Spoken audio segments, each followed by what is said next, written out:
มาเบิดเลยเนาะมาบัดแล้วบ่าวครูมีคำช่วยมาถามพวกหลานบ่หลายหรอก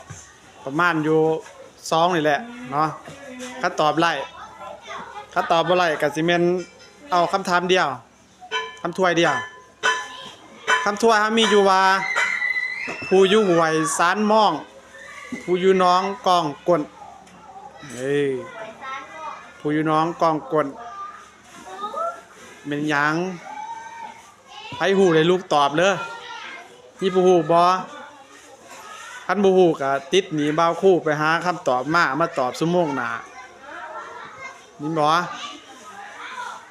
ผู้อยู่ห้วยสานม่องผู้อยู่น้องกองกลไม่อีหยังล่ะบัดนี้พอร้านไปหาคำตอบมาตอบบ่าวครูชั่วโมงหน้าเห็นบ่